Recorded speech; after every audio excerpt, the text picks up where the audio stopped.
Host More Yelvington of Morph Transform Your Reality, where I help women step out of trauma and reclaim their power. I'm so happy to have you here for this open conversation about moms, sex, motherhood, children, relationships, marriage, and everything in between. So grab your drink of choice and let's dive in. I'm so honored to have the beautiful Eleni here with me today. Hi. Hi, Mara. Thank you for having me. Thank you for being here. I'm really honored that you took your time out of your day for this and to share with our listeners a little bit about you and what you do and how you make a difference in this world. All right. So my name is Eleni Economides, and I am a licensed marriage and family therapist, a certified sex therapist, and a relationship and intimacy coach for women, and especially women that identify as the lower libido partner in their intimate relationship. I'm really fond of them because I identify as one of them. At least I have been, and I know the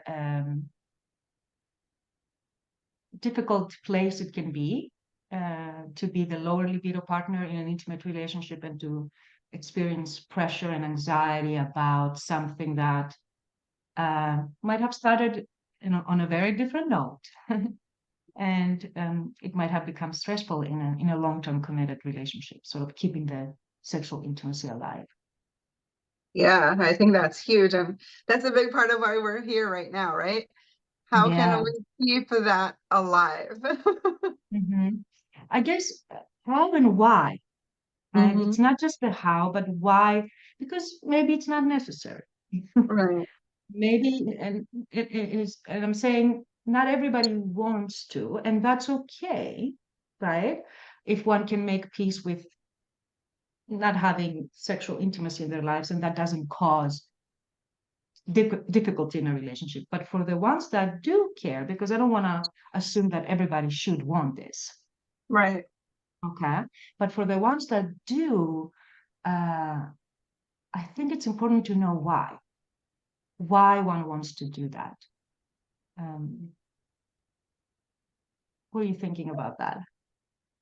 Yeah, no, it's interesting that you say that because I never thought about we're just going to be fine with not having sex at all and live our life with Mhm, no physical touch. mhm. That's, Physical touch is very different. Okay. I mean, yeah. the way I talk about, I mean, physical touch can be very loving and affectionate and sensual, and that can be very fulfilling. But then there is the other part that has to do with sexual touch that is intended to lead to sexual pleasure and perhaps a climax. Right. Okay. So I think that's part of what's sometimes when there is anxiety about having the latter, we end up having blocking everything. Mhm. So Okay. we end up avoiding all sort of touch, any sensual, loving, affectionate, kind, warm touch, because we don't want it to lead to sexual touch. And I'm speaking knowing this perspective from being a lower libido partner in the relationship, the fear that it's sort of like closeness can lead to more than what I want it to. Um, I So think where it's do you important. feel, I'm curious, like where do you feel that comes from? Like when somebody, they do want to be touched, they do want to feel love, but they don't want it to end in sex because they have a fear that it would end in sex. Like where does that come from? Well, I think a big, what I've seen happen, a big, I'm going to call it thought error, but it comes from lack of appropriate sex education. Okay. Mm, This belief that one should feel horny before they have sex. This is part of what we are sort of taught, right? Your hormones kick in when you're an adolescent, and then you want to have sex. right. Yeah. And Yeah. even though that's true, uh, it doesn't always work like that. Okay. There Yeah. is this other part that inside us that triggers the desire for more. And we're talking about the difference between spontaneous sexual desire, which is horniness, which can be there because of your hormones. And we're talking about something else that's the responsive sexual desire, which comes as a response after someone starts to engage in playful, sensual, sexual touch. Okay. Most of us believe that it's the one way is the correct one. Desire should be there, horniness should be there. And if I don't experience it, then maybe there's something wrong with me, but I shouldn't be engaging in it unless I feel it, which is a misconception. And once one starts to understand and realize that that's only like half the story. The other half of the story is, well, if I'm willing to be intimate, maybe I'll get turned on. And then, this might lead to sex, maybe it won't lead to sex, but at least the door is halfway open. And if I know why it will be beneficial for me and my partner and our relationship to do that, then I can access it. That's why I guess earlier I said, why do that? Like, why? What's the benefit? Not just how, but knowing what the benefit is of for you to keep sexual intimacy alive in your relationship, but also for yourself. It's it's huge motivation to then learn how. What do I you love think? that because it's like opening the door to interest, right? Like, Yes. okay, I'm interested. I'm not just shutting the door, which a lot of times probably feels very rejectful to the person Hmm. that loves you. And also, Yeah, you're kind of preventing your body from experiencing pleasure, even if it's just touch of a hug exactly. or a kiss. I think that's Hmm. so, I love Yeah. that you can say that. I never looked at it from that perspective. That's Hmm. beautiful. And you said it very well. The sort of like opening the door to interest, and because we sort of like miss out Yeah. on so much opportunity for closeness and affection with our partner because we kind of keep that door closed, right? And we kind of avoid anything that might seem to us that looks like sexual interest on their part. You're washing the dishes and your partner comes from sort of like behind to give you a little kiss and you're sort of, no, now I'm busy. Right. Right. If you didn't have the thought, he wants something more from me, I know I'm overgeneralizing now, right? It No, wouldn't but be so stressful. It wouldn't be so stressful. Sitting down to watch a movie together or, does spend some quality time together, it sometimes is less of a priority because we can envision where that might lead. And if we worry that we're not going to be in the mood, it's almost like a mental world that creates so much anxiety around our partner that then we end up suffering from that and we feel disconnected. But we think there are other reasons for disconnect. Our partner didn't do what we asked them to do, which is also true. That can create disconnect, but we don't have so much awareness usually of how we create disconnect when there is some sort of anxiety around sex that we don't understand very well yet. so as a sex therapist, would you Mhm. say more couples go first to like a marriage counseling Yes. or they would come first to a sex therapist? Like, is there a connection there, do you think? Yes, there is. You and I were talking a little bit about that earlier, and yes, there is. So, before I became a sex therapist, this is the reason why I became a sex therapist, right? Because I would get all the couples that would come, sort of, we would spin our wheels, right? They would come in communication would improve, intimacy, by intimacy, I mean like closeness, emotional closeness would improve. And then something would happen and we would be just back at square one with like just all over, starting all over again. And I couldn't understand what it was until I started asking people about their sex life, Yeah. right? Seemed that things would improve. And then when it, when we were approaching like this idea of, well, now that this thing improved, couples, the topic of sex would come up a lot more often. And if there was one of the partners, they're usually the one with the lower libido. It's not always the female, okay? Um, if they had something that was unresolved for them in that area, I don't want to like make this sound like it's intentional, but sometimes they would really find a reason to be upset about something so that they don't, so that they create more distance with a partner. And Yeah. then the topic of sex is off the table again. Yeah. So, so that's what sort of led me. I mean, also my own difficulty in my intimate relationship after having kids, because, in the beginning, things are easy. Yeah. There is a lot less mental baggage that we have about our partner and about ourselves and how our body looks and all of that stuff, our body image. And as the relationship continues and it becomes long term, we have more, life happens, there are more negative interactions. We have kids, our body changes, so the mental baggage grows and grows and grows. And with that, the desire decreases, the spontaneous desire. That's sort of like quote, the desire that's there available to play. Yeah. So it was sort of like a double whammy for me. I had to do this to help my clients, but I couldn't help my clients and, until I could do something for myself. And it happened in that way where I started understanding better how the topic of sex and female sexuality was playing.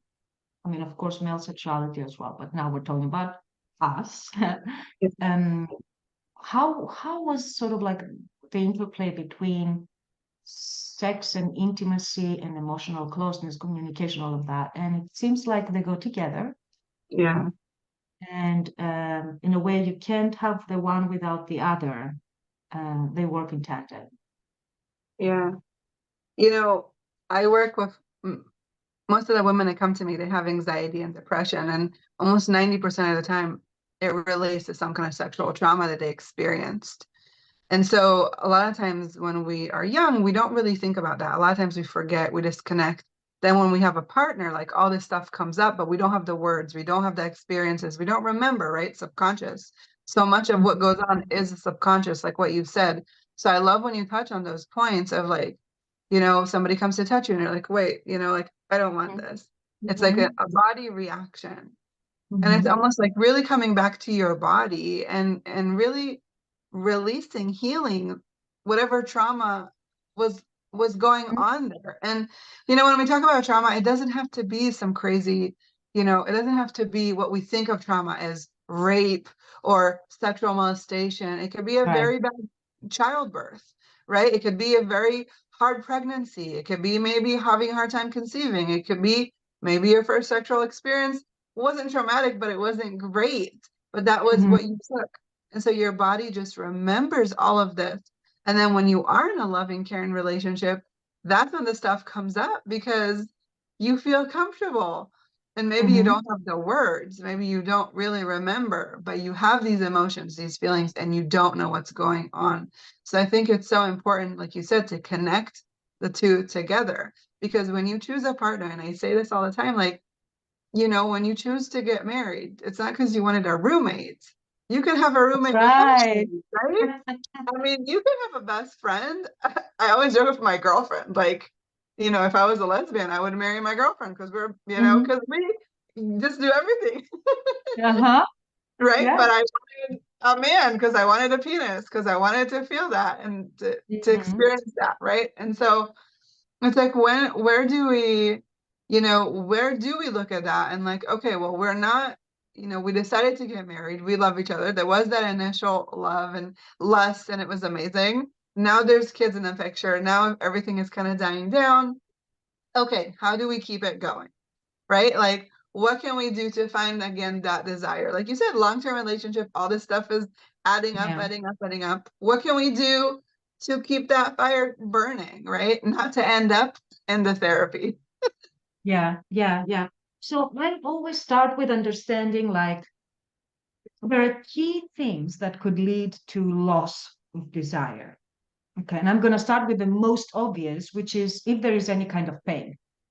Mm. Okay, if there is any kind of sexual pain for whatever reason, it could be dryness, it could be something physiological going on. If there is physical discomfort with sex and intercourse, that is going to automatically send a signal to your brain, no, no, no, danger, stay away. Okay. So let's say there is no pain or fear of pain, because sometimes the fear of pain can make it so our body tenses up and then penetration becomes difficult and uncomfortable. The other obvious thing is lack of sexual pleasure. Okay. Just because you're having sex doesn't mean you're like it feels pleasurable. A lot of us don't know how to access pleasure. We have the desire, I mean, it feels good, but it kind of like doesn't really keep. It's sort of like kind of boring, kind of like not really that enjoyable. Yeah. And some of that has to do with not really asking for what we want because we have thoughts about, oh my gosh, what will my partner think if I ask for this and if I ask for that? So there is some shame perhaps around our sexual, what do we want? And this very shame can also lead to not knowing what we want. Okay. We might know what we want and we might not want to ask for it because we fear something, or we might be kind of disconnected with what we want and avoid understanding what gets us going. What are our turn-ons? What are, I mean, most of us know our turn-offs, right? What makes us go like, yeah, hell no, like, basic things like body odor or like poor personal hygiene. Those are basic things that sometimes we don't make standard Yeah. in our intimate relationships because we kind of like, forget. Sometimes people are being, they have issues like that in their intimate relationship and they never told their partner, hey, brush your teeth. I Yeah. kiss you with you know, I don't know, you just smoked a cigarette, whatever, right? Right. They just so as make sure there is no pain, make sure there is more pleasure, and if you don't know what gives you pleasure, then perhaps there is an opening to understand that Yeah. and to spend some time with yourself and understanding what does your vulva like, what kind of touch, because if you don't know you cannot show, Right. and then your partner is going to do things, they're going to rub this way and rub that way, and you're going to get annoyed or upset that they don't know how to do this, and I want to do this because it doesn't feel good, when in reality we kind of give away our power to our pleasure. We just give it away to our partner because we maybe remember that we didn't have to try hard at some point, it just happened, but now maybe things are different and we need to reevaluate what creates pleasure for us. So masturbation is a great way, right? Like sort of self pleasure. It, what kind of pressure movement, especially if there is like a vibrator involved for women, involving the clitoris is essential, right? Very few women are able to climax if their clitoris is not involved. And you would be surprised how many to hear. I mean, maybe you know this already. Like most, especially men, but also women, they believe that if you have to touch your clitoris, then the pleasure that you're getting from just intercourse is not sufficient, and that means a problem. Oh, well. Yeah, yeah. Sort of like I shouldn't have to touch myself. This should be enough on its own. So there is a shame around that, and it's sort of like important to educate ourselves, like really what leads to an orgasm for a female. Um, and when those two, the pain is not there and pleasure, we have more access to it and increases, then I think it's important to look at other, because other things like mm, our thoughts about our partner, our Hmm. thoughts of, sometimes there's resentment there, Yeah. and that might interfere, of course, with our desire for intimacy and sex with our partner. If we are mad, I mean, what woman hasn't felt that, right? If we're mad, I don't want to do this. Right. And then sometimes fear of judgment and rejection um, is something that could keep the door closed to interest. Yeah. Yeah, that's really powerful. And so if we have listeners, moms out there that are listening and they're, thinking about, okay, well, I always thought I need to go, we're not getting along. I thought we should go to counseling. Hmm. I'm getting the idea that maybe you should try to go to a sex therapist first, because there's Hmm. a lot of like connection stuff that you can work on if you're going to somebody like you, I'm assuming. Yeah. Hmm. Well, yes and no. I don't want to minimize how important, communication and connection Right. are in the sort of in the area of intimacy and sexual intimacy. They are very important. But at the same time, it's not fixing that is not going to solve sexual issues that Right. might be related to our own, whether it is, like you said, history of sexual trauma, right? And how we see ourselves as a sexual being in this world, right? Sometimes we just, excuse me, don't have a good relationship with ourselves. And then, yes, perhaps you need to work with a sex therapist to help you integrate that and identify, really, like, release whatever shame might be there, whatever anxiety that makes you hyper vigilant and kind of like anxious around this idea of being touched sexually or being, you know, um, mm, um, I guess beyond being touched, just a lot of us, we feel like we're giving away ourselves. Right. What if sex is about self-love? Yeah. What if good sex is about self-love and Yeah. learning to love yourself and learning to sort of embrace imperfections and learn how to just be in the moment and not be in your mind and the laundry and the kids and the food and dinner? What about that? Maybe good sex is about that. Learning Yeah. how to be mindful, present, centered, loving yourself and your body the way it is. I love that so much because that is very powerful. Mhm. So if our listeners want to find out more about you and what you do, where can they find you?